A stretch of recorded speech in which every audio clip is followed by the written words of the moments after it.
15 tahun, 20 tahun ya. Jadi ya, dan saya lihat di sini masih ada orang-orang yang lama, ada Pak Immanuel ya, saya lihat ada Bobo Siang dan Ibu, Pak Immanuel dan ada yang lain-lain ya.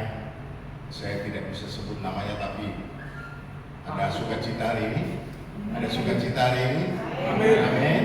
Ada ya. Saya datang dengan istri kemarin dari Jakarta, dan tadinya kalau lebaran ini orang takut keluar kota Bapak, karena dari Jakarta itu sekian juta orang harus datang ke Jawa sehingga macet. Tapi puji Tuhan, kemurahan Tuhan, saya umur 72 tahun lebih masih bisa nyetir mobil dan sampai di Brebes dan Tegal ya. Ini satu kemurahan Tuhan ya, ada ucapan syukur. Nah, inilah keluarga saya Bapak Ibu ya, sudah istri orang Semarang, saya dari Gorontalo, ini anak saya dari Semarang dapat istri, kemudian dapat 2 cucu, dan anak saya yang kedua perempuan ini puji Tuhan menikah dengan orang Korea ya, dan baru dapat cucu umur 1 tahun. Jadi kami sudah selesai ya. Di sini boleh saya tanya, ada yang sudah jadi om atau kakek atau opa? Ada yang sudah? Wah, berbahagialah Bapak Ibu ya kalau bisa punya cucu ya. Saya doakan yang lain-lain juga nyusul ya. Ada amin Bapak Ibu. Itulah berkat Tuhan, karena umur ini tidak ada yang tahu. Nah Bapak Ibu, judul firman Tuhan pagi ini tentang jangan khawatir dan takut. Kenapa Bapak Ibu Tuhan taruh di hati saya tentang firman ini khusus untuk jemaat di GPPS Ebenezer Brebes? Kalau Bapak Ibu lihat di televisi dari pagi sampai pagi lagi, beritanya kayak apa? Udah bom terus, bunuh-membunuh, betul tidak? Tadi pagi saya pasang TV sengaja saya nggak kasih mati ya, di hotel. Dan jam 1, jam 2 pagi biasa kami kalau khotbah itu persiapan. Itu isinya di televisi itu Bapak Ibu hanya bom aja terus dan menakutkan berita. Betul? Beritanya itu perang, dunianya krisis, ya minyak sudah $100 lebih per barel. Bapak Ibu bayangin Bapak Ibu. Terus akan masalah juga pupuk dari Timur Tengah ini yang diangkut melalui Selat Hormuz itu yang ditutup, dan itu dalam keadaan perang. Berita-berita menakutkan. Yang satu sudah dibunuh, itu Khomeininya, yang Netanyahu belum mati juga diisukan sudah kena bom. Ini semua berita-berita yang menakutkan.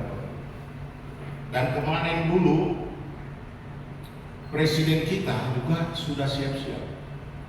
Karena kalau $1 minyak naik, kita punya subsidi itu akan 3, sekian hampir 4 triliun rupiah per $1. Jadi kalau sudah naik dari 65 sampai 100 lebih, ini sudah $40. Kalau 40 kali sekitar 45 triliun, itu udah 200 triliun subsidi minyak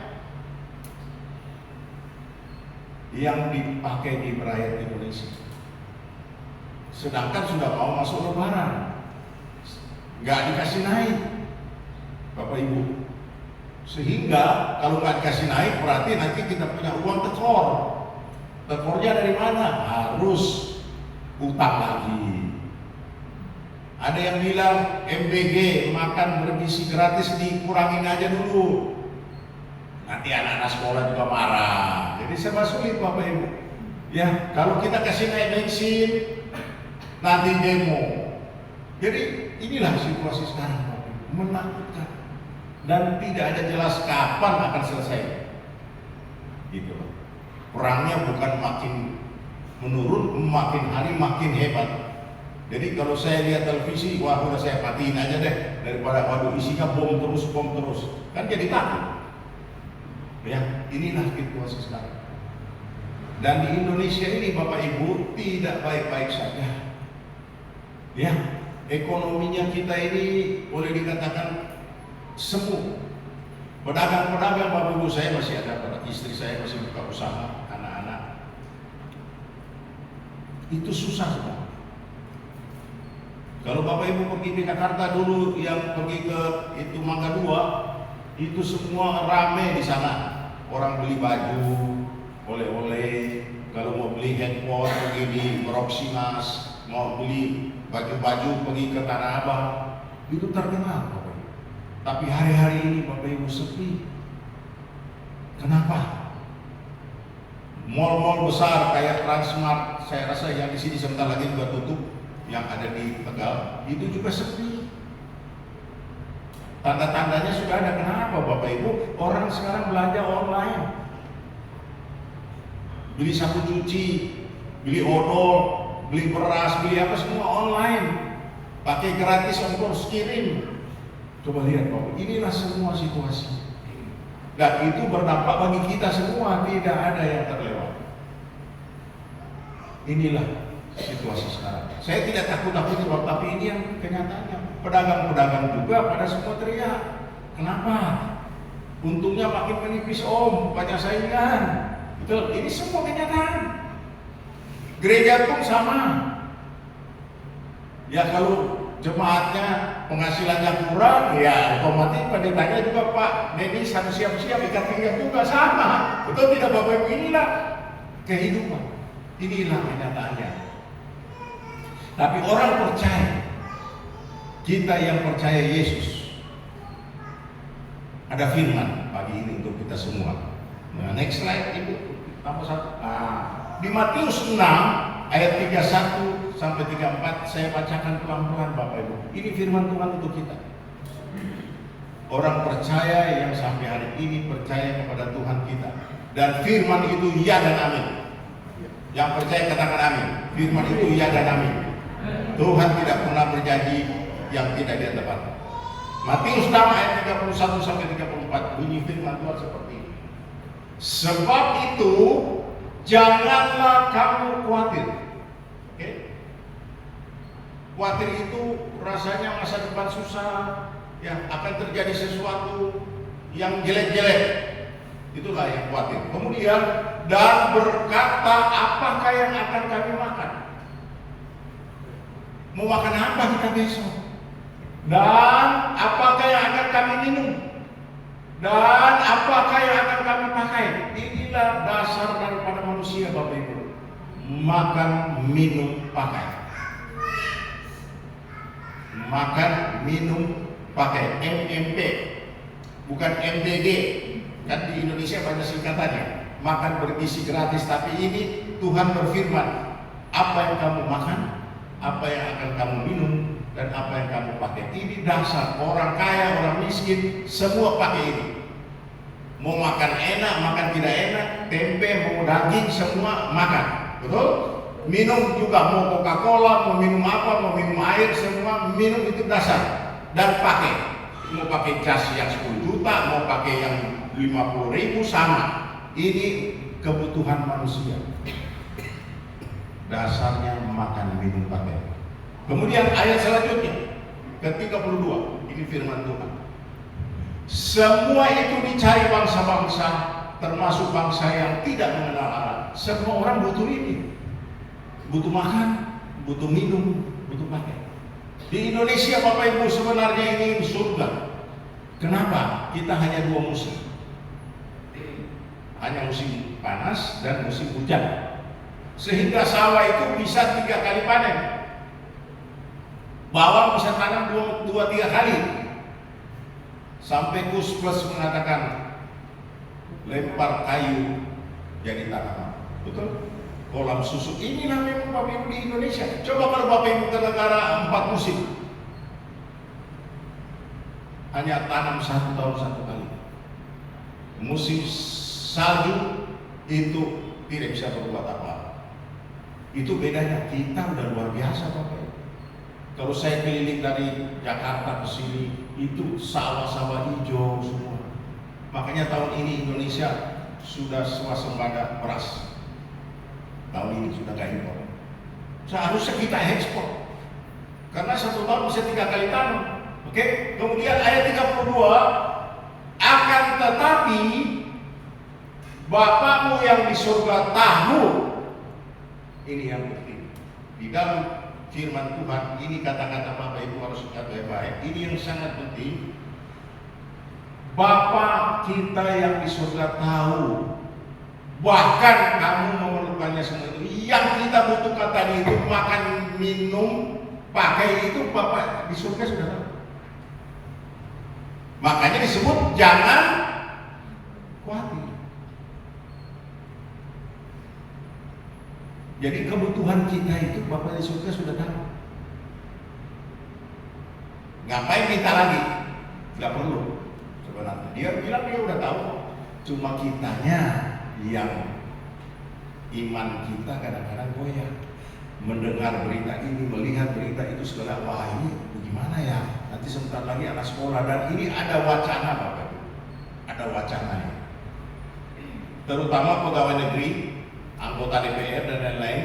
Kenapa dengan krisis ini Pak Prabowo sudah punya ide, dia ambil dari Pakistan, kerja cukup 4 hari, yang 3 hari di rumah supaya tidak pakai bensin mobil, kemudian gaji dipotong, dan sudah dilaksanakan di Pakistan. Dan beliau sudah ngomong 2 hari yang lalu, kita di Indonesia harus belajar. Siapkah kita untuk motong gaji?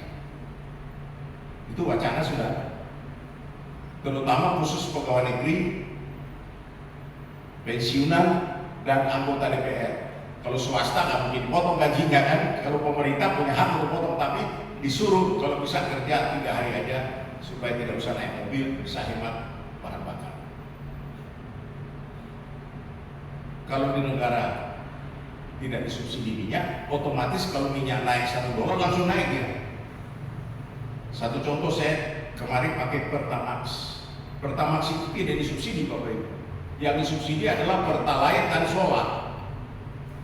Nah, saya biasanya beli 11.800 1 liter. Kemarin sudah naik 12.500. Ini masih murah Bapak Ibu kalau di Malaysia. Kalau di negara di Vietnam sudah 27.000. Berarti selisih ini yang nanggung pemerintah.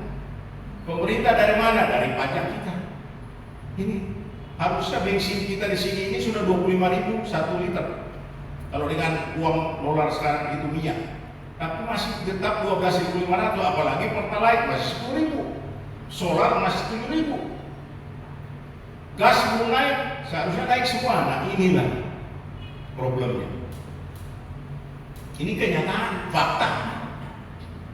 Tapi saya percaya dengan firman ini pagi ini, Tuhan tahu apa yang kita perlukan.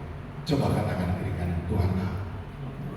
Tuhan tahu apa yang diperlukan oleh gereja ini dalam situasi sulit. Dulu ada mobil dikasih pinjam, saya punya sejarah di mobil di gereja ini, saya tahu. Dikasih pinjam mobil, pas saya datang, omnya sakit, ibu juga udah di kursi roda. Kemudian adiknya yang kasih mobil itu diminta balik. Pak Gembala, ini belum Gembala waktu itulah, masih kan bantu-bantu, nggak ada mobil. Ya gimana? Saya katakan sabar. Pak Gembala punya mobil dijual duluan. Kalau nggak salah kijang apa ya? Kijang dijual dulu, baru itu ada pinjaman dari anaknya dari balik, dia dijual dulu. Kenapa dijual? Ada kebutuhan makan, minum, pakai itu kasih. Tapi Tuhan tahu apa yang dibutuhkan oleh hambanya. Kalau Pak Neni ini dan istri ini adalah penerus, dan Tuhan sudah tetapkan beliau menjadi penerus hamba di gereja.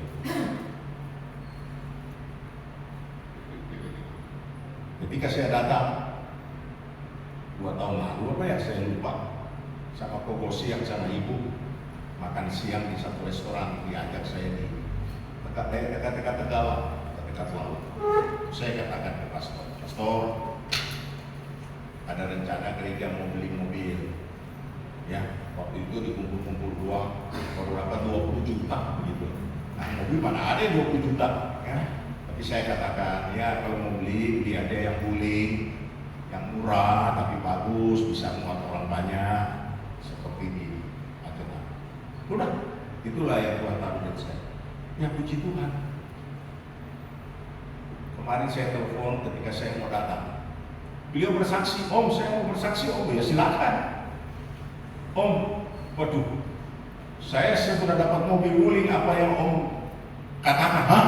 Kaget tuh saya, wah luar biasa nih. Baru dia cerita. Sebelum dapat mobil wuling, saya dapat lotre sepeda motor di Semarang. Bukan dari GPPS, dari gereja lain. Nah, ini tanda tanda.